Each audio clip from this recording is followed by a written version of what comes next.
All right, good morning, everybody. Hello, hello. Welcome to the stream. Welcome to my final consecutive streaming day of the week. 5 straight days I've been here with you guys, and this is the last one. Jasper Kitty is here this morning, and he is all over me. He just walked into the office, immediately started licking my toes. Now he's running across my lap. Now he's jumping from arm to arm of the chair. He's being very silly. He obviously wants attention this morning. Good morning, everyone. How's it going? Good morning, good morning. Today is Friday, the 16th of April, 2021. And I'm DSP, and I welcome you here as the cat once again crawls over my lap. I don't know what he's doing. He's out of control today. How's everyone doing? Hopefully you guys are ready for a fun weekend. For me, I'm getting ready for a hot one. We are getting a temporary heat wave. It's only going to last about 3 days, starting today. Our temperatures are supposed to go up by about 10 degrees. Tomorrow they go by another 5. And then it's supposed to start to minorly cool down on Sunday. And then it's kind of back to normal Monday, Tuesday. Bummer is I don't have the stuff I need to put in my air conditioner. Oh, you're so cute, Jasper Kitty. He laid down on the floor in front of me and he put his paw on my foot. He's just sitting here casually with his paw over my foot. He loves... Jasper's all about contact. Like... if you're laying down or you're sitting down and he wants to relax, he'll lay next to you and he'll make sure that he's touching you in some way, either his paw on your or his foot. Sometimes he likes to take his leg, his foot, and stretch it over your arm. It's very cute. He loves contact like that. Oh, you're such a good kitty. You're a good kitty. He wants a head rub. So anyway, yeah, we're getting a heat wave here, and the bummer is, you know, it's early on in the year. Normally, I would put in the air conditioner either late April or early May. It depends on the weather. And this year, thank goodness, so far we haven't had warm weather, so there's been absolutely no reason to put them in yet. Now, obviously, this weekend would be a good reason, but number one, I don't have the foam stuff that I need to fill in the gaps of the window to put the air conditioner into my office. I wouldn't be able to do the one in here even if I wanted to. Okay? And then, on top of that, this week coming up, it's scheduled to be in 60 degrees again, 60 degrees Fahrenheit. So it's going to cool down dramatically after this heat wave this weekend. So if I rushed and I put in the air conditioner today, then come this weekend, I would have no open air circulation. You know what I mean? I wouldn't be able to have the window open and have fresh air. It would be the air conditioner, which obviously, why do you want to run the air conditioner when it's not hot? You know? So I think I'm going to tough it out. I think I'm going to tough it out today. And just get through today. Today's going to be incredibly warm here, especially for Dong and Rampa. I'm probably going to be sweating profusely. I almost guarantee it, and there's not much I could do about it. Tomorrow's supposed to be the hottest day, but luckily I'm off from streaming tomorrow. That's actually a godsend that tomorrow's my day off this week. It's just a coincidence, but holy crap. If I had to sit in here in 85, 90 degree weather outside in this office, it'd probably be about 100 degrees. So I'm actually grateful I will not be here tomorrow to miss out on the incredible heat wave that we're going to get. But I am going to go to a home improvement store and buy the foam that I need tomorrow, so that if I need to install the air conditioners, I have the stuff I need for it. So there you go. And the other thing is, tomorrow while we're out, likely we're going to close everything. We're going to try to keep the cool air in, because since it's going to be so hot outside, try to keep all the cool air trapped in the house to keep the temperature down. So, yes, ladies and gents, that is a little heat wave coming through Washington. Now, someone just said in the stream chat, isn't it kind of ironic that in Connecticut today they had snow? Yeah, I called my parents last night. I call my parents once a week to discuss what's going on with me, and I hear from them what's going on with them. And my dad said they have snow today in Connecticut, that they're going to have overnight snow and slush and ice. I was like, it's late April. Well, when I was born, my birthday is April 6th. When I was born in 1982, when I was being born, there was a snowstorm. So, you know, 39 years ago, there was snow in early April, so now there's snow in late April. Figure that crap out, right? Anyway, I digress, everyone. Let us talk about the streams, shall we? I think that would make some sense. So today is the last streaming day of the week, and we've got a good variety of stuff lined up here, everybody. We've got Danganronpa V3 continuing on this early stream, and we are in the midst of the second class trial. We're trying to get to the bottom of who murdered Ryoma and why. Right now, we have no motive whatsoever, none, for why someone would have murdered Ryoma. Zero. So I don't know who did it or why. We kind of know how it was done. We know that he was dragged across this pool room, and he drowned. We don't know if he drowned in his bathroom. We don't know if he drowned in the pool. We don't know those details, but we do know that there was a rope dragged through a middle room before he was pulled into the school gymnasium, and then he was in a tank and eaten by piranhas, right? So all that being said, we should get to the bottom of it today. Now, how much longer is the trial? I'm going to guess it's like 2 hours longer, seriously, because even though we're supposed to be in the second half, we don't have any answers. Like, we have no answers at all. Like, I have no clue why anyone would have even targeted and wanted to kill Ryoma anyway. So I guess we'll see how that goes today. And hopefully we get our resolution to the second case today. All right? And then if we get into the third chapter, of course, what you're going to have is that little bit of downtime between the chapters where, sadly, I hate to admit it, but the downtime between the chapters is pretty much the most boring part of the game. A lot of the times it's filler content.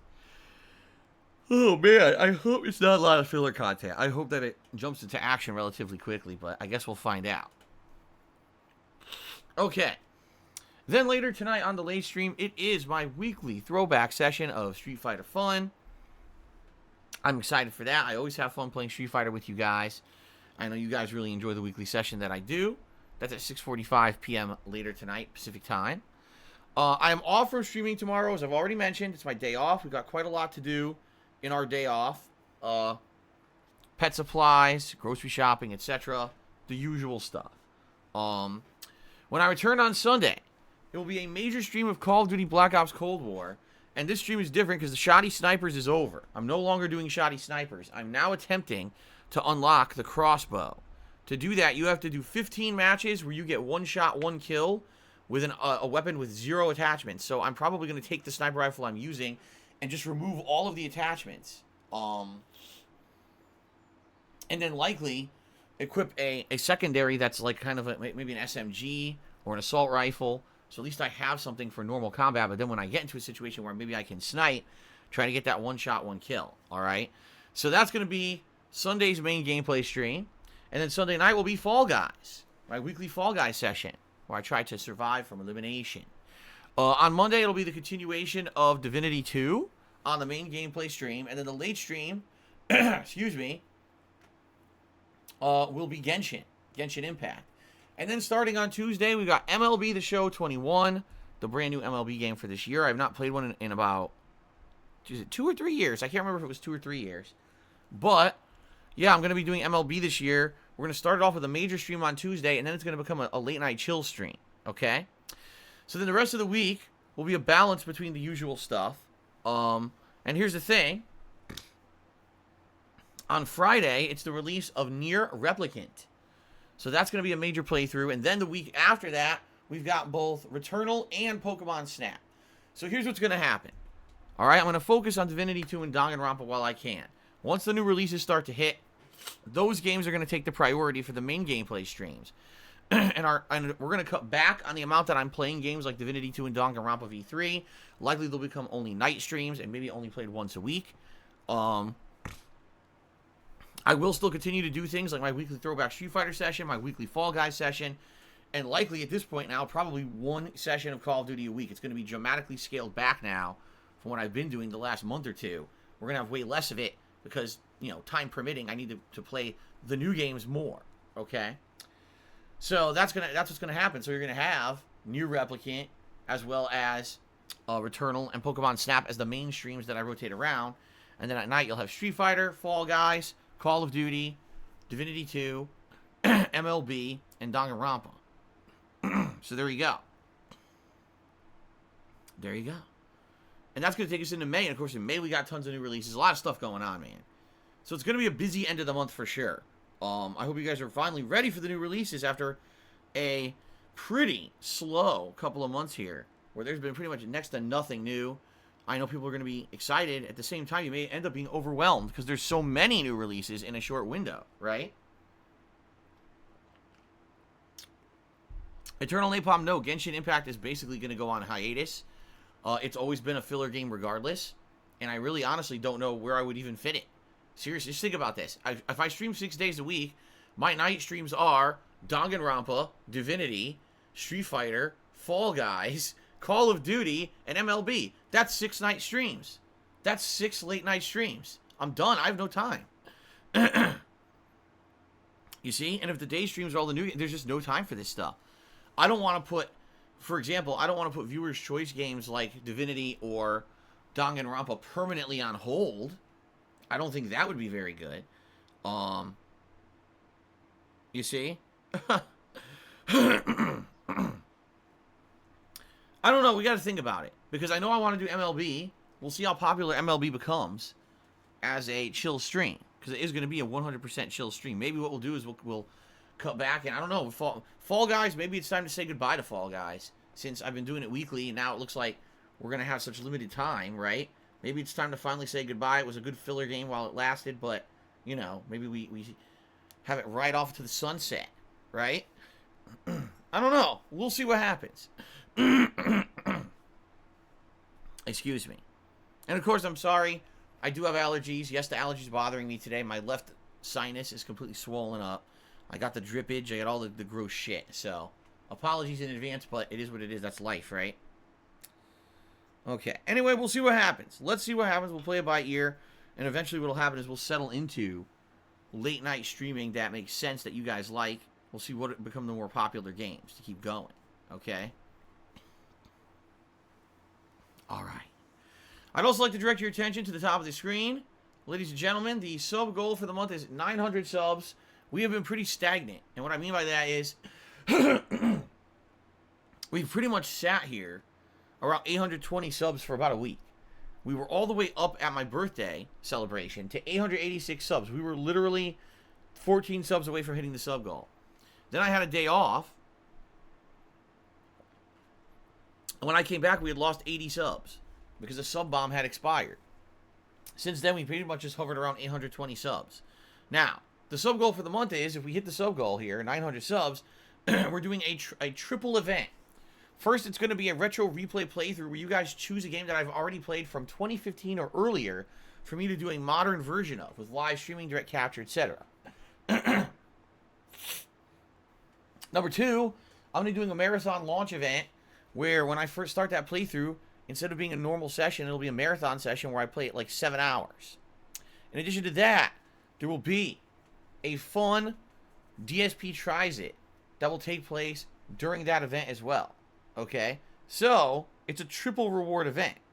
Why am I doing it that way? Because I used to do incremental sub goals, and the viewers in general complained and said, you know what, when you have incremental sub goals, it feels like you're always moving the goalpost and there's no end in sight. It's not really fair that we hit one and then there's another and then there's another, and like, when does it ever end, right? So I said, fine, for this month I'll just set up one big goal, and I did, but it's not seeming to turn out very well. I'm being honest with you. It doesn't seem to be turning out very well at all. It seems like we've just really been having a tough time and we can't hit the sub goal. Alright? What I would say is this. If you're planning on either subbing to the channel or gifting subs to help out with the sub goal, you got to do it as soon as possible, and here's why. I know for a fact within the next 2 weeks there's going to be about 2 to 3 sub bombs. Now, these bombs had been dropped on the channel in March, and they're going to expire. And that means our overall subscriber count, alright, is going to end up dropping big time. We're probably, I'm going to estimate 150 or more subs are going to drop because they're gifted subs and those sub bombs are going to expire. So if we don't hit this sub goal sooner rather than later, we're just not going to hit it because we're going to lose so many subs. I mean, what are the chances that 150 to 200 people are going to resub who had a gifted sub? Probably not. Maybe 10 of them will, which is great. That's why these sub bombs, that's why I say, even though sub bombs, some people criticize them and say they're artificial growth. In reality, what happens, a lot of people get a trial run of what it's like to be a sub on my channel. those people then realize, wow, I really like it. I like that I get all these emotes and a cool chat crown and everything. And then they extend their sub. I can tell you about 10 people in the past week that I saw do that right here live on the stream.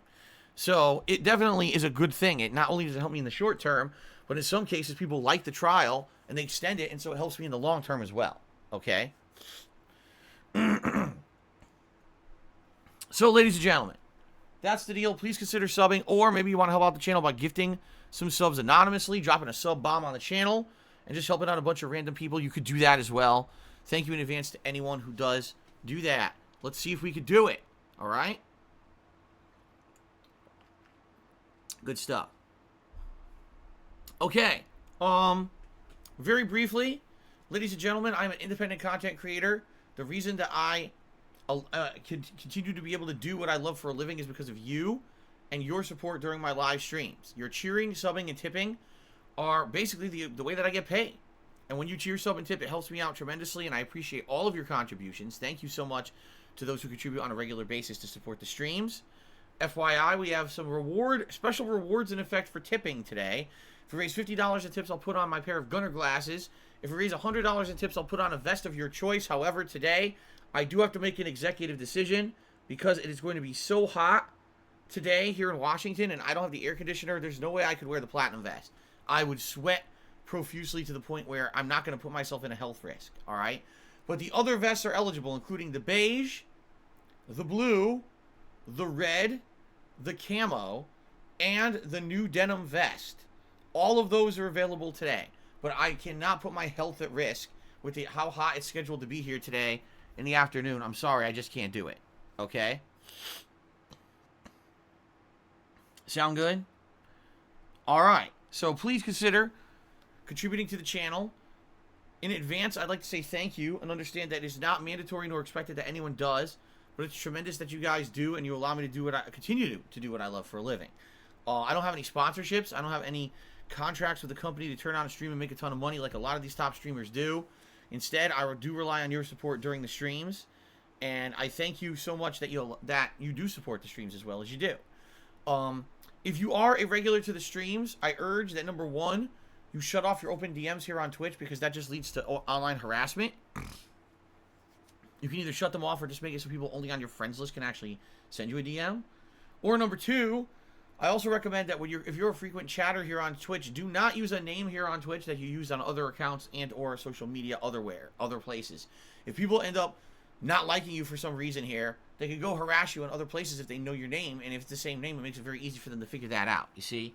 So please don't use the same kind of name across accounts. It's a very bad idea that leads for people to online harass, and I don't want that to happen to my viewers, okay?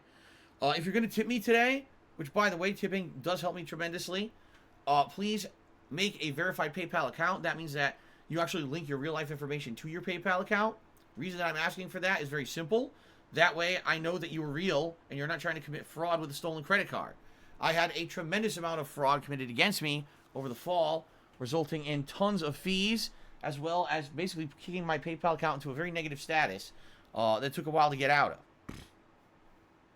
So, please verify your PayPal accounts if you're going to tip me. And also, if you are a regular tipper, what you might want to consider doing is using a code word when you tip. What this means is you make up a word that you'll say in your tip message all the time, and that way I know it's really you. Sadly, there are people who've been coming by and impersonating other people with contributions. So we'll see what happens, okay? Thank you very much. Thank you very much for all of your support. I really appreciate it. All right, so before we hit up your shout-outs for your contributions, there's an interesting stuff going on today. There's a lot of speculation that there are companies out there that are in the market to buy Square Enix. And it's kind of funny because there was a Bloomberg report about it or something. And then on top of that report, Square Enix publicly came out and said, we don't know what you're talking about. We haven't been contacted by anyone that anyone is trying to buy us, nor are we on the market to be purchased, so we don't really know what on earth is going on. So it's kind of a weird story, because where did this info come from? How is it that a major news outlet like Bloomberg News, that's a business news site, got information that companies are trying to buy Square Enix when Square Enix says, we don't know what the hell you're talking about. And since this happened, of course, now there's all these different discussion across the internet about how would this benefit or would it be a benefit or a detriment? You know what I mean? Like, who would you want to buy Square Enix if someone were actually to buy Square Enix as a company? Like, what would be the company you would want to buy them? I guess some people were like, oh, it's going to be Microsoft. Microsoft is just going to buy everything now. This is going to be their strategy. They're just going to buy every major game publisher. That's a third-party publisher and completely stick it to Sony, right? Kind of weird. Some people are speculating that it's Sony all along, that Sony is now trying to play catch-up to Microsoft buying out Bethesda and other game studios. And then some people are like, well, maybe it's not true at all. It just seems like a lot of people are very confused. I don't know. I don't know. So, who knows? Now, I don't know, personally, would I want to see Microsoft buy Square Enix? I mean, I don't know. Like, it's very weird because Sony, in recent months, they closed down their Japan studio, right? Yet, if they bought Square Enix, they now have a ton of new IPs kind of under their umbrella that are, let's be honest, they're kind of Japanese-centric IPs, you know? And I don't know. It's just a weird feeling that, like, do you think if Sony or Microsoft or you know, someone bought out Square Enix, would that be a negative or a positive? I mean, I could see it definitely being a positive if they end up getting more resources and more marketing and stuff like that. I don't know. I don't know how I feel. They have so many games under their umbrella, you may not even realize it, that Square Enix does so much. There's so many different kinds of games. Did you know Life is Strange is Square Enix? Right? I mean, you can think of the big ones. Final Fantasy. Of course, Final Fantasy. Everyone knows that. But, you know, they have a lot of other IPs under their umbrella, and you would wonder if they got bought out by another company, would those continue? For example, Sony already kind of saying, you know, we're not really focusing on indie games anymore. We're refocusing our efforts towards our major IPs instead. Does that mean that, like, development of some smaller games that Square Enix is making would be stifled? Right? That's correct. Tomb Raider. Tomb Raider is under the umbrella of Square Enix. Kingdom Hearts is a Square Enix. That's correct. Bushido Blade. Wait, Bushido Blade? No one fucking plays Bushido Blade. What are you talking about? So anyway, I'm just throwing that out there because it was a huge news story until Square Enix publicly came out this morning. They're like, no one's trying to buy us. We don't know what you're talking about.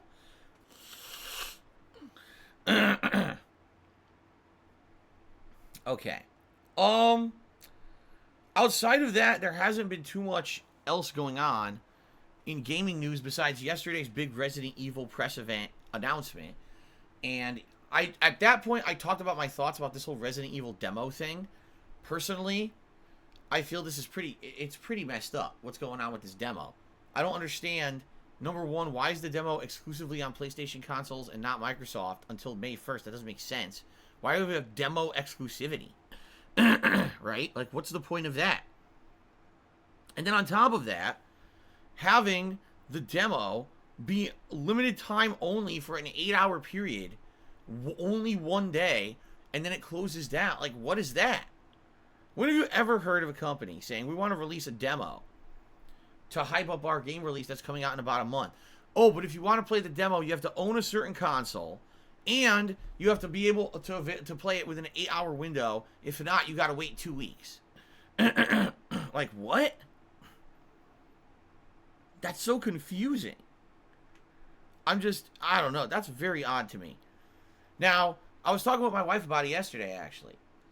And we were going back and forth a little bit, and what we kind of hypothesized here is, perhaps this is how they create hype for the game. And what I mean by that is, when you create scarcity, you create artificial hype. For example, I've been saying this. Every single time Nintendo launches a console, they pretend like they don't have enough, right? And everyone wants one and can't get one. But then within a year, magically, there's a ridiculous amount of consoles everywhere to support demand.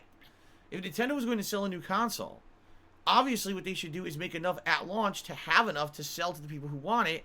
Why is it that every time Nintendo sells a new console, for the first year, it's rare, and then all of a sudden, oh, every store has them in an overabundance falling off the shelves, right? It's scarcity. When you create scarcity, you create a feeling that you're lucky if you have it. And when you feel that now you have to have it. Oh man, I'm one of the select few. I'm one of the ones who, gets this thing. Well, not everyone else gets it. Oh man, I feel special now. I got to get it, right? Limited edition runs and things all run by this idea. And here's a perfect example. A perfect example of that. Super Mario All-Stars. Nintendo announced back in the fall they were going to sell this game that's a HD collection of Super Mario 64, Super Mario Sunshine, and Super Mario Odyssey 1, Super Mario Galaxy 1. And they said, you can get it now for a limited time only. And if you don't get it during that limited time, we're no longer going to sell it digitally. We're no longer going to create physical copies. You have to buy it by the end of March. If you don't, it's gone forever. So let's be honest here. What really happened with that? I'll tell you what happened with that. People ran out and bought it because even if they weren't necessarily interested in playing those games immediately, if they wanted to have those games in their collection to eventually play, well, you got to buy it now, right? So people ran out and bought it even if they weren't necessarily going to play it right now, and that game ended up being a ginormous bestseller for Nintendo, right? Pretty silly, but it worked. The strategy works. In fact, you may not realize this, before Disney Plus was a thing, the digital service subscription where you can get everything instantly from Disney, Disney used to have this very, very savvy business practice when it came to their animated movies. Okay, here's what they would do. All the way back to home video cassette, VHS tapes. Okay? What they would do is say, oh, Cinderella is going to be for home video for the first time ever. All right? You don't have to go to theaters. You can own it at home. All right? But we're only doing a limited run of the VHS tapes for a limited time only. We're only creating this many copies to sell. And if you don't get it during the time frame when we're selling it, you can never own it on VHS ever again. And it works because then people run out and buy it because they think, man, if I don't buy Cinderella now, I'll never get it again. And it's funny because they did this a million times. First it was base Cinderella. Then it would be like, oh, Cinderella Special Edition where we restored some frames of animation and it looks better. And then it would be like, oh, Cinderella Collector's Edition where now we have behind-the-scenes documentary of how the movie was made and interviews with people involved with the process of the movie and stuff like that. So they would re-release the movie a ton of times, okay? But you would every time they would say, "Oh, limited run. We're only going to make a certain amount of copies of this version." So people would run out and buy it. Okay, this would create artificial scarcity. So it's a common business practice. In fact, just to give you an example, about I'd say 6-7 years ago, when I was just about to move out here, I hadn't moved out here yet. I was in Connecticut, and when I actually had some money to toss around, all right, before I, basically blew all my money and went into financial ruin. But let's not talk about that. I was trying to make a Disney movie collection. I was trying to get all the Disney animated movies on Blu-ray disc, okay? And I ended up getting a lot of them easily. Like, I could get Aladdin, I could get, Hunchback of Notre Dame, Pocahontas, all those I got easily, no problem. One that I wanted, I couldn't get, was Beauty and the Beast. You may say, why couldn't you get Beauty and the Beast? I'll tell you why. Because the cheapest I could find it on Blu-ray was $139. Because Disney they were still doing that practice where, Beauty and the Beast is on Blu-ray, limited time only, and if you don't get it in that run, you can never own it. So the movie became incredibly scarce.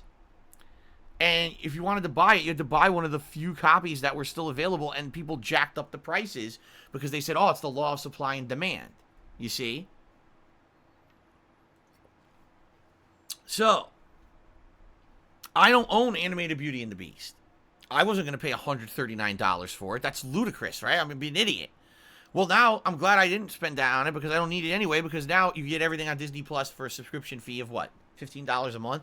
So, man, I would have looked like a complete jackass spending top dollar for that, and now you can just get it digitally whenever you want it, right?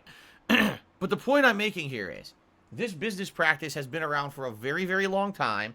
Companies like Nintendo and Disney have been doing it forever, and it creates hype.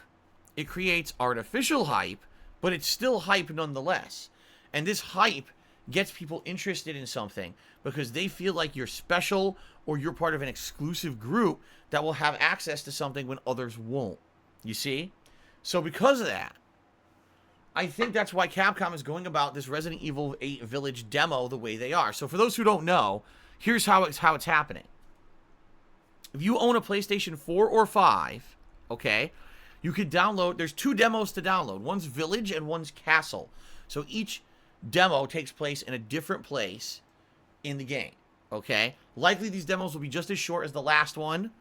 Probably, I'm going to guess, you only like 15 playable minutes, but if you take your time, maybe 30 to 45 minutes, especially if you die a bit.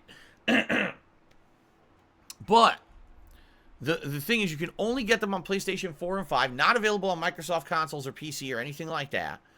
And you can only play them from 5 p.m. Pacific time on this Saturday, April 17th, to 1 a.m. Pacific time, April 18th. All right? That is an 8-hour window.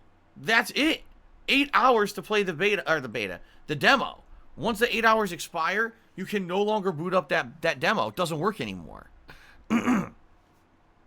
So this weekend, it's Village. Next weekend on Saturday, it's the second demo, Castle. Okay, so 2 demos. Then, after all of that ends, the week before the game comes out, correct me if I'm wrong, I believe the game comes out March 8th. So the week before the game comes out, May 1st, then all of a sudden this demo is going to unlock everywhere. If you couldn't play it during those specific times on PlayStation consoles, or if you didn't own a PlayStation console, if you had an Xbox console, you'll then be able to download those demos and play them. Yet that is correct, March 8th, that's what I said. Obviously what I meant to say was the demos are May 1st and May 8th. I didn't mean to say March, I said May. Got confused. I'm getting old. I'm getting, my mind has been addled. I believe that's the correct word, addled. I've been mind-addled. And, both ones start with an M. So, of course, being old and stupid, I got those confused. And I said March instead of May. Hilarious. Everyone make fun of me. Yes. Everyone poke at me and make fun of me. Thank you. I appreciate that. So, anyway. It'll be May 1st. Everyone will be able to download all the demos and play them regardless of what console you own. And then on May 8th, the game comes out. I believe. I could be wrong. I might be off. I swear it was May 8th it was supposed to come out, right? And I'll be honest with all of you. By May 1st, I won't give a shit about these demos anymore. I won't. Because it's only a week away for the release of the game. Like, right now, it's about a month away. Right? A little less than a month, but about a month away. All right. Get me hyped for the game. Let's play a demo. Right? I don't want to play a demo a week before it's out. I would honestly, I consider, because playing a demo a week before it's out is kind of like spoilers, you know? I don't know if I want to do that. So, that being said, I cannot play these demos because of the timing that they've done them, okay? It looks like this week my day off is Saturday, and next week my day off is Saturday. That's just a new thing. Now, I don't know if this is going to stay consistent in the future or not. My wife doesn't even know either. We're hoping that the schedule at her job will get updated again soon, and we'll know even further out ahead, you know. But basically, from what I'm seeing here, there's no way I can play them.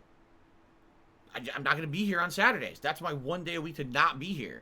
And I'm not going to make an exception. I'm not going to change my whole fucking life schedule and sacrifice time with my wife and my family to play these goddamn demos. Okay? So, it is what it is. Congratulations if you get to play these demos. Again, I think what they're doing, they're creating artificial scarcity.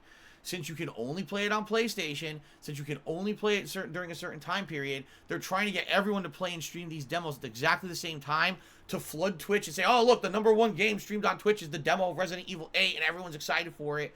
And they'll do that if they have this limited time thing, you see?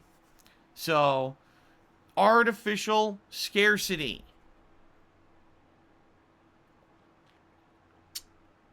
That's what I'm thinking is they're doing it for. I can't think of another reason why they would do that. Why have it so the demo can only be played for 8 hours and it shuts itself down? Like, what would be the benefit to that, right? That just makes me shrug. All right, so that's really all I got to talk about today, guys. Let's get the shout-outs here. All right. Let's get the shout-outs.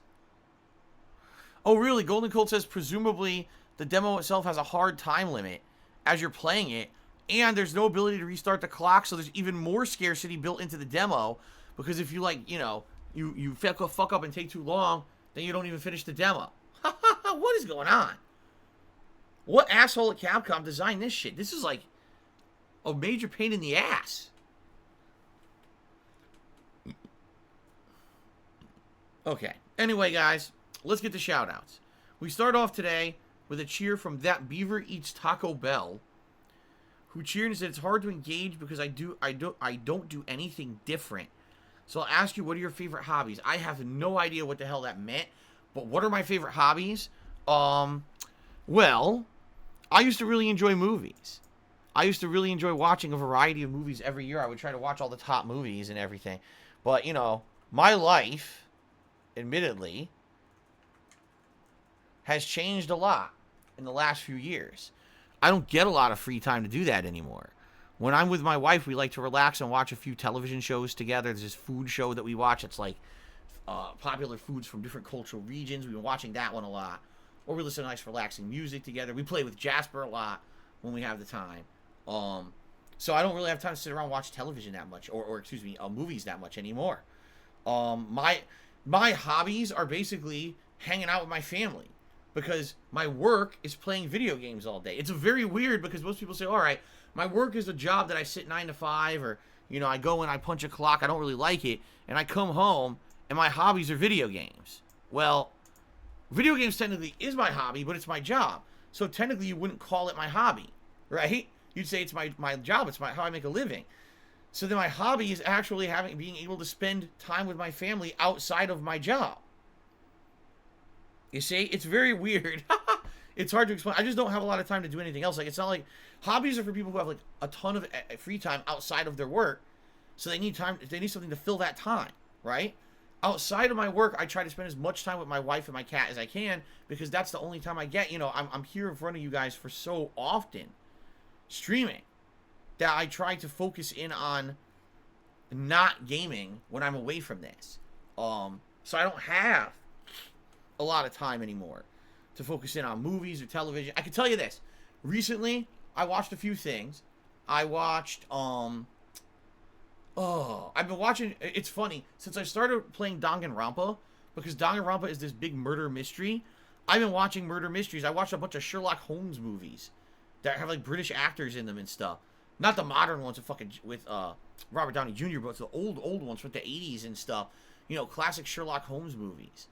And then, recently I've been seeing, gee, what's available on Amazon Video, you know, to watch, so I don't have to spend any money. There's a lot of stuff on there that I was interested in that I never saw. So, for example, there was,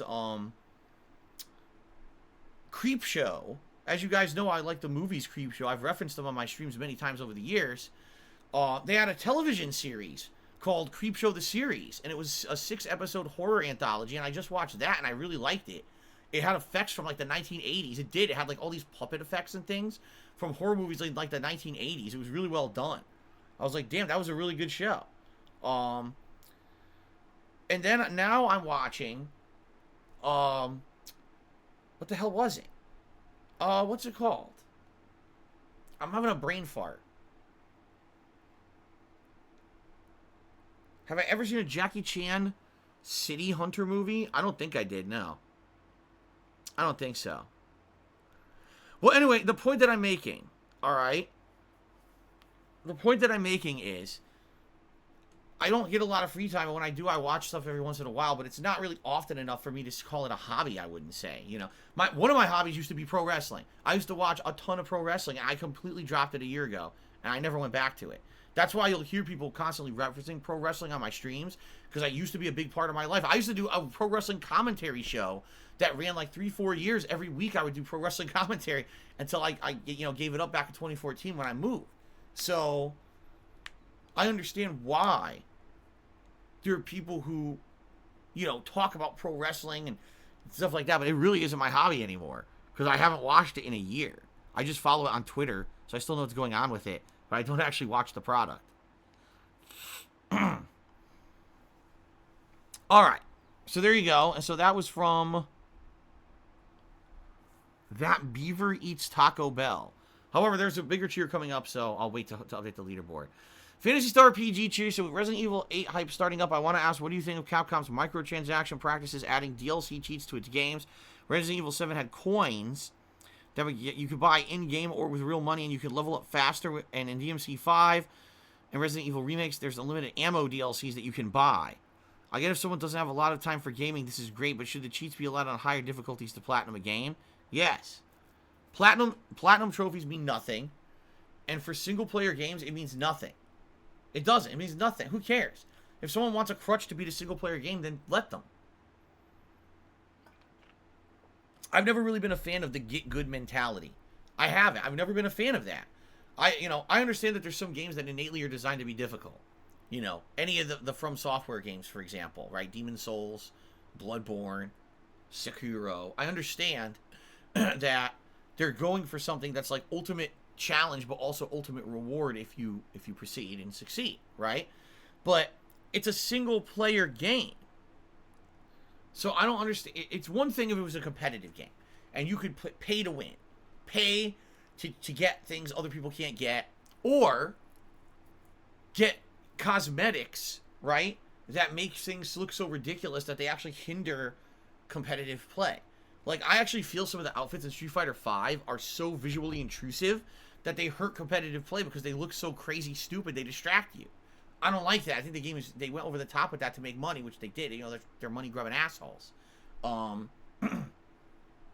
So, as long as it's a single player experience, I really don't see the problem. I mean, that's just my take. You could completely disagree. If you're a fan of the get good mentality and, only people who are good deserve to see the ending of a Dark Souls game or whatever, fine. But the perfect example here is Sekiro. This was a game that, even if you had played previous Soulsborne games, this game was not accessible. This was a game that you absolutely had to play and master the stupid parrying system. Now, I did play and master it, so I finally was able to beat the game. In fact, the final boss was easier for me than some of the mid-level bosses in the game, right? Which is kind of weird. It's kind of weird how that always works with me, right? I'm always the opposite situation of most people. But there were people who bought that game and couldn't play it. There were people who bought that game, Sekiro. They played the Dark Souls games and liked them, and they could not progress and beat Sekiro. It was too difficult to master that parry system. It was something so different than what was present in other From Software games. Is that fair? Or should those people have been able to buy a $5 DLC that makes the parry system incredibly simple so they could have played through and enjoyed the game like everyone else, right? I mean, you could argue either way. I think it would have been fine. Another thing that a lot of people don't realize is accessibility issues of games like this, okay? So, for example, there are people out there who cannot play at the capacity of other people because they have a handicap. If there was accessibility changes, right, then they'd actually be able to play the games. And a lot of people can't do it. And they say it sucks because we don't have access to AAA games like you guys do because they don't put accessibility options in there to make it so that we can play them. The perfect example is The Last of Us 2, where a unique sonar system was designed and put into the game so that blind people could play it. It's the first major AAA game that from start to finish was actually fully playable by the blind. Now, if you're arguing with me, we can't put these things into games to make them easier because of this get good mentality, so you're telling me you can't have accessibility features? That doesn't make sense to me. Now, of course, some people just said in the stream chat, wow, well, imagine if they charged for accessibility. Talk about the slippery slope there and how immoral that would be. So there you go. You know, I agree. I see this is a very big issue of contention. Personally, for me, I don't see a problem with having more ways to beat a game. If someone wants to take the shortcut, let them. As long as it's a single-player game and it's not meant to be competitive. I'm okay with it. I don't care. Use a cheat. Remember they used to have cheat codes? Remember? Up, up, down, down, left, right, BA, select, start, Konami code? Well, you know, that were there for a reason. That's accessibility right there for people who cannot beat it normally. Use that, and you know, you bought the damn game. Enjoy the game. Don't have a game you never beat because it's too difficult, right? I'm okay with it. Now, am I okay with them charging exorbitant amounts of money to do it? No. No, I'm not. You know, a couple bucks or something for cheat mode, unlimited ammo. Okay, fine. Now you're talking $10, $15, $20 for it? Now, you know, Jesus, you're really grabbing them by the balls. Not only did you sell someone a game that was so hard they can't beat it anyway, so they already feel ripped off at the purchase price of the game, but now you're charging them another 20 bucks just to fucking beat it? Like, like, damn, you really put my balls in a vice on this one, dude. You're really trying to milk me for every little cent. Holy shit. See, Gerald Jensen just said you didn't get charged for the Konami code. That's a good point. So I understand what you're saying here. Charging for the ability to beat a game you bought? Oh, man. This is a tough one. I don't know. I can see... Here's the thing. This is one of those situations where I can see both positives and negatives on both sides of the fence. It's very hard for me to make a determination of what's the proper thing.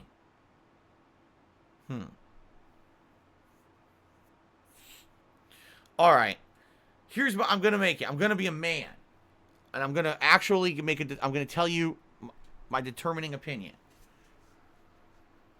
Paying for easier access to beat a game is only acceptable if the money is funneled to my bank account personally. There you go. That's my determination. And now we're moving on. Shout out to Crazed Carnivore, who subscribed to the channel for 36 months. Thank you very much, Crazed Carnivore, for 3 years of support. I appreciate that, Crazed Carnivore. Thank you very much. That Beaver Eats Taco Bell cheered and said, would you and Kat consider crossing state lines to get the vaccine? I'm not even aware you can do that. From what I'm to understand, you can't do that right now. The only people who are eligible, you have to stay within the state, because the thing is, every state's handling it differently. So, for example, just yesterday in Washington State, it was made available that people who are 16 or older can get the vaccine. Now, one state over from us, they may be doing something completely different. Therefore, you cannot cross state lines to get the vaccine, from my knowledge. They need to verify your residence that you live in that state, and if you don't, you can't get the vaccine. That's my understanding of it. Because just think of it, each state is only being allotted a certain amount of the vaccine. What would happen if everyone went to one state because they had more open criteria than others, and now they have no vaccine for the people who actually live there? That would be a major problem, you see? So there you go. Tora killed at 150-bit cheer, and indeed, that is our top cheer of the day. That's what I've been waiting for. So let's get this up on the leaderboard. Thank you, Tora Kill. 150 bits. And he says, today's the 10-year anniversary of the Sony PlayStation 3 network hack. I remember watching your vids on it back in the day. Crazy how time flies. Yeah, so I remember in 2011, when it was my first year that I was doing this seriously as a job, okay, I was looking for variety content to do rather than just gameplay, and one of the things that happened was Sony's PSN got hacked. Now, back then, the vast majority of gamers on consoles were actually playing on Xbox Live, not on the PlayStation Network. So it was actually a big news thing that when PlayStation Network got hacked, because PlayStation Network at that point was not charging, it was free. And so this is one of the controversial topics was, gee, maybe if they actually charged for membership to PlayStation Network like Xbox does for Xbox Live, they'd be able to afford more security measures and this hack wouldn't have happened. But it was funny because people were absolutely freaking out all over the internet. It was all over social media where, oh my God, PSN down, PSN down. So I did a series of like parody videos acting like it was the end of the world that PlayStation Network was down. At one point I even made a fake apology letter from Sony that was meant to be a joke, and actually people believed it was a real apology letter from Sony. And we're like, wow, I can't believe Sony would say such horrible things. I was like, guys, it's a joke. I didn't really get an apology letter from Sony. Anyway, hey, happy anniversary, man, to that. Damn, that was a long time ago, right? Meg from Meg has cheered and said, I've been thinking about the murder of Ryoma. I think someone extended a cable from one window to the other and pushed Ryoma. He slid down the cable on his handcuffs, falling into the piranha tank. Sounds convoluted. Well, the thing is, I don't think that's possible. If you remember, number one, the windows that are on the sides of the pool room are the same height. So there's no way you could use gravity to have him go down a cable on the handcuffs because he wouldn't move. He'd just get stuck. So that's number one. Number two, if you remember correctly, on each windowsill, there was a mark as if a cable had scraped against it, right? If he was gliding on his handcuffs across the cable, his body would have smashed face first into the area below the window leading into the gymnasium. He would have never been able to go in there. You see, he would have just went and got stuck. Or else there would be no explanation for why there's cable marks on that window. You see? So I don't think so. I don't think that's what happened. But hey, it's an interesting hypothesis. You're like me, you think about it outside of the streams. I do. I actually think about it outside of the streams. So Me Ree has subscribed to the channel. Very nice. Thank you so much. Super Sly Gaming Cheers says, why don't you tell the sub bomb guys to sub bomb again? I talked about this yesterday. I guess Super Sly Gaming, you were not here. I actually said the following. I said, I would prefer this month if the sub bomb guys, the regulars, because there's usually 2 to 3 people, don't do that this month. Alright? And here's why.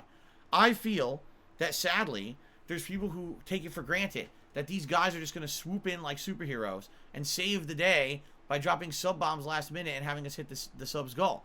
And that's not how it's supposed to be. You know? Not to say that it doesn't help, it does. But it's not supposed to be, oh, everyone takes it for granted and relies on 2 people to hit the sub goal. The sub goal is supposed to be a community thing. A thing where everyone works together and it feels like, wow, we rallied as a community of viewers and together we did it. Together we hit the goal. Now we all get to celebrate together a great event. You see? Instead, you're right. It seems like, oh, people swoop in. Oh, here comes 2 sub bombs and now that's it. We hit the goal. That's great, but that's not what the point of the event was. You see? That was not the point of it at all. And I don't want that to become a regular thing where every single time we have an event or a special thing, we got to rely on the same 2-3 people to swoop in and make it happen. That's not right. So, for me, I don't like that. And I would prefer if it really was a community thing where people come in and subscribe on their own or, you know, oh, I want to gift a few subs here or there, and it adds up. As I've said with crowdfunding, the way it works is as follows. It's not a small group of people giving a lot. It's a larger group of people giving a little. Something so small as just subbing once is a few dollars to you, but it adds up to me and adds up enough support that I could do this for a living. You see what I'm saying? It's very different than, you know, oh, one person comes in and drops a ridiculous amount of contributions. That's not what it's all about. It's not. So, yeah, that's my mentality on it. Snowcrawl Cheers says, since Cat's working more than before, do you think he'll be able to afford and take more days off to help out around the house or go out for stuff? Long term, we'll see. Like I've told you guys, one thing that looks positive to me this coming year is that if things go according to plan, if things stay as good as they've been on the streams, if nothing crazy happens here, and everything continues well, all right, this will be the first year in like 4+ years that I'm able to pay all my federal taxes on time, and I won't have back taxes that I owe. Because of that, I'll be back on financial track. I'll end up having, you know, more money because I'm not paying constant back taxes, you see? And this is all good. There's a few things happening in the next couple of years. I believe it's either next year or the year after when my car loan's done. So I'll own my car outright, and that's a big payment that's gone. Eventually, at some point, who knows when, there's going to be a foreclosure on that condo in Connecticut that I'm still in the process of being stuck with. And that's another giant payment every month I won't have to make on the fucking condo dues over there. So there's many things happening in the next couple of years that potentially, if things keep going as well as they're going right now, that I will have all of my financial burdens loosened quite a bit. And if that's the case, yeah, then maybe I can take an extra day off a week. Maybe I'll have 2 days off a week, and one day will be Kat and I go out and do all our errands outside of the house, and one day we could stay home and do things together in the house. Home improvements, cleaning, spending time together, just relaxing, maybe cooking together. You know what I mean? Things that we just don't have time to do, quite frankly. But we just don't know. See, Blessed Dome, here we go. Blessed Dome, oh, but didn't the bankruptcy save you thousands a month? And guess where that money is going? To pay all the stuff I wasn't paying. To pay the exorbitant amount of back taxes that I didn't pay. To pay the state taxes that I wasn't paying. I'm now paying all the stuff I was supposed to be paying all along, and it's getting me back on my financial feet. But that's the point. For years, I wasn't doing that because I didn't have the money to do it because it was paying those creditors. It's not, oh, when you declare bankruptcy, there's a good reason for it. Because you're getting stuff creeping up on you that you have to pay, and you don't have money to pay it anymore because you have so much debt in your name. So by erasing that debt, you start a slow recovery process by which over years you can get back on your feet and don't owe anyone anything, right? It's not, oh, it's fucking Thanos, finger snapped and immediately everything recovered instantly and went away. That's not how it works. That's not how it works. And if you think that, you are a very uneducated, naive person. It takes a lot of work. It's going to take a while. And eventually, after, many, many years here, I would probably say, 7 years at the earliest, but it's probably going to be more like 10 years.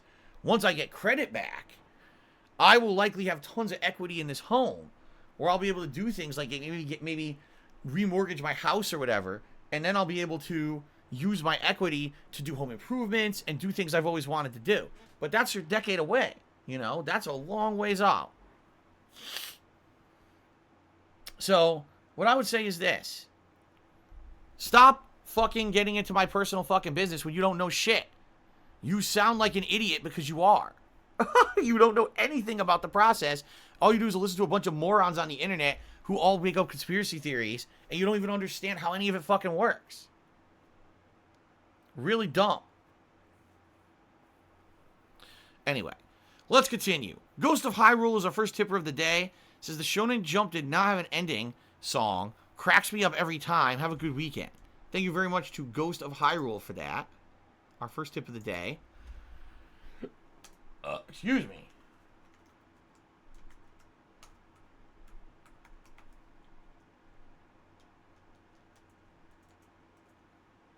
There we go. All right, Ace cheers. I'm currently working on a project where I rank every Dragon Ball game ever released. What's your favorite Dragon Ball Z game? I haven't played a lot of Dragon Ball Z games. I mean, over the years, obviously we just had Dragon Ball Z Kakarot. There's Dragon Ball Fighters, and before then there was the 2 Xenoverse games. And I think that's the extent of the Dragon Ball video games I've played. I would say Xenoverse 1 was really good because Xenoverse 1 was the first game where I'd actually, in a modern setting, played the classic Dragon Ball plot lines, but then it had new characters squeezed in there with twists and turns. So I would argue Xenoverse 1.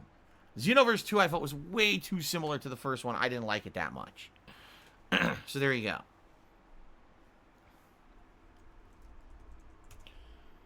Oh, let's see here. Jay Hawkwood cheered and said, I know Kat won't ever come on stream again. Will you ever do a pre-recorded podcast? I think that would be a hit. It would be up to her, not me. You guys always ask me questions. It's her determination, not mine. If she ever feels like she wants to do anything like that, it's the opportunity and the possibility is always open. I would never tell her, no, I ban you from being on my content or my streams. It will be on her to decide whether or not she ever wanted to come in and be a part of it. All right? The answer right now continues to be no. She does not want anything to do with it. Jowd F just cheered. He says, anything time sensitive is done for people like you, influencers, streamers, etc., who need attention in terms of views, likes, and subs. It's incredibly anti-consumer and uses all content creators artificially as marketing machines. Yeah, I fully believe that. Like I just said, Jowd F, I fully believe what Capcom PR is hoping will happen. Twitch will blow up this Saturday night with streams of the Resident Evil 8 demo. It's going to be, the majority of people streaming are going to be wanting to look for that, and the majority of content creators are all going to be playing that demo all at exactly the same time. They would like nothing more for the Resident Evil demo to be the top stream on Twitch. That's what they're going for, because they timed it That's what they want. And that creates hype. That Beaver Eats Taco Bell cheers. I know you're busy. Don't you have at least an hour to yourself during the week? What do you do for yourself during that time? It all depends. It depends on what the situation is, what the time is. Like, for example, last night, I had some time. I didn't have to run errands or anything, and I had a little bit of time. My wife goes to bed earlier than me because she has to be up super early. And I watched, oh, that's what it was. Of all the shows to watch, I've been watching Dark Shadows. You guys know about that show from the 1960s? It's like a soap opera, but it's a horror soap opera. Where there's a guy who comes back from the dead, he's a vampire, but no one knows it. And then he's like enthralling all the people in town to make them be his slaves and stuff. It's a really weird show. And I've always heard about it. And I never watched it. But it's all available for free on Amazon Video, so I've been watching Dark Shadows. It's pretty interesting. It's very old, of course. You know, like I said, 1960s, but it's pretty cool to watch. So I've been watching that show. So I watched, you know, like 2-3 episodes. They're like 20-minute episodes. So I watched like 2-3 episodes of that last night, and I had a salami sandwich. I had a salami and Swiss and mustard sandwich while I was sitting there relaxing with Jasper before I went to sleep. So there you go.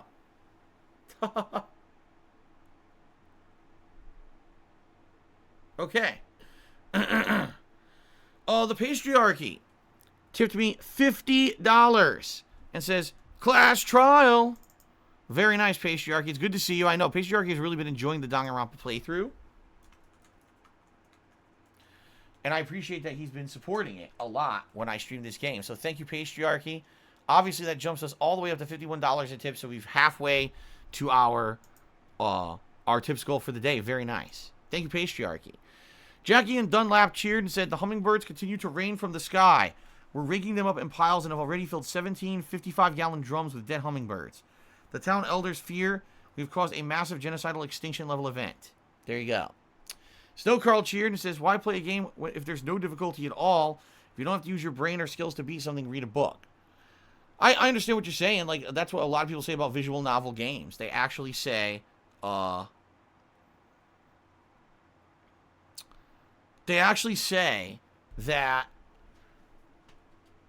these narrative games are not games. They actually say, oh, since there's no difficulty and no challenge, you're just clicking through a story, that's not really a video game. That's just a visual novel, or that's just a, you know, it's an interactive medium, sure, but it's not a game. See, I feel there's room for everything. There's room for easy games that have no challenge. There's room for games that are incredibly difficult. There's rooms for games that are in between. Everyone has different tastes, right? Everyone has different tastes, and everyone has a right to like what they like. Especially, again, if you're not ruining something that's single player. If it's a single player game, who fucking cares? Right? Who cares?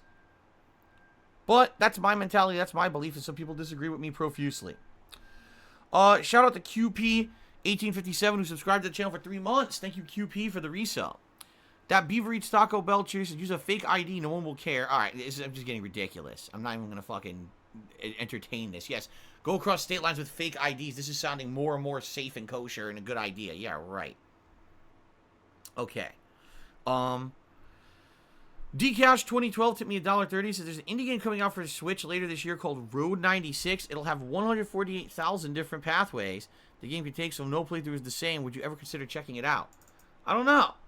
A game that has that many variables sounds to me like either it's going to be incredibly buggy or incredibly boring because it's probably just like randomly generated and we're not going to be super entertaining. I don't know. But I don't even know what kind of a game it is. Thanks for tossing that out there. If you have more information on the release date and stuff I could look into, I'd appreciate that. Daryl Jensen chooses, do you use an Ethernet line or wireless to your console? A direct line gives a better connection. I've not used wireless on a console ever in the history of me doing any kind of content for the internet. I've never used a wireless connection on any of my consoles. I always have a direct Ethernet cord going into the console when I play online. Period. Major Right did 100-bit cheers. It's done. Phil devoured a can of Chef Boyardee without chewing. There you go. I slurped it right down. B-Boy Cyclone has resubscribed for a whopping 49 months of support. Thank you so much, B-Boy Cyclone, for the support. I appreciate that, man. Greed is massively strong. Subscribe to me. That's amazing. Thank you. Greed is massively strong. What a nice name. I wonder if it means anything. Your Beliefs 316 tipped me $1.30 and actually said, people are concerned Ninja, you know, the popular streamer and content creator, may be abusing performance-enhancing drugs because his recent physical appearance, he's changed. I don't even know about that. Really? Does he look like terrible? Does he look gaunt and stuff? When you were a competitive Street Fighter gamer, did you see any competitors using drugs to get an edge? Yes. Yes. It was actually well known that some of the top players were passing around performance-enhancing drugs. I'm not kidding. Like, well, is it Adderall? Is that one of them? But it was well known that there was the group of top players, probably about 10 to 20 players, were using performance-enhancing drugs. 100% yes. Everyone knew about this. But because there was no official league, because there was no official, there was no governing body for Street Fighter, because there was no actual circuit. There was no business behind it. It was all just a bunch of grassroots tournaments. There was no one to actually oversee it, so it was allowed. You could tell because sometimes the top players, you go to talk to them, and they're like completely in another fucking planet, man. You could see their fucking pupils are dilated and shit. And you go to talk to them, and it's like you can't even have a conversation with them. They're not even there. You know what I mean? Like they're rattling off random shit, and you're like, what are you talking about? I asked you where the bathroom is. Why are you talking about that? You know what I mean? Like, you could tell. But no one did anything about it. Because you couldn't, because there was no authority to enforce anything. Now, today, there's formal tournament leagues. There's major sponsorship involved. Therefore, they could probably have drug testing. But back then, there was absolutely nothing. Okay. Shout-outs. Top cheers of the week. Thank you so much to those who cheered so far this week. I appreciate it. We've got Grenapple Slush in 10th place, Major Riot in 9th, the Evanite in 8th, Villain X in 7th, Ripley Atomic in 6th, Zenecac in 5th, Marita Lucina in 4th, Timbo Slice in 3rd, E-Web in 2nd, and Mark Fear massively out in 1st. He did a 10,000-bit cheer last night, folks. Thank you so much, Mark Fear, and thank you to everyone who cheered so far this week. Also, thank you to those who have gifted subs to the channel this week, including... excuse me, I turned away from the mic for that one. Django Pops, Benzuko Lives, and Ripley Atomic, who each gifted a single sub. Lunabub, Beastbot, and Master Programmer, who each gifted 2 subscriptions. Diocletian and Ultima Cloud each gifted 4 subs. And then we got Only Iced Coffee and Gom, who each gifted 5 subs this week. Alright, everyone. It's time to end the pre-stream. Let's take a quick break. I'm going to use the restroom. I recommend you take the break. You know, get a drink or a snack. Use the restroom yourself, whatever you need. When we come back, it'll be the conclusion of class trial number 2. We're going to find out who murdered Ryoma, why they murdered Ryoma, and how they murdered Ryoma. But we don't know any of those. We have no idea. We're finally going to get some damned answers. Okay? And I'm excited to find out what it's going to be. Of course, I'll be hypothesizing the entire time, too. Hope to see you after the quick break here. Thanks, everyone. I'll see you in a few minutes, all right? Thank you.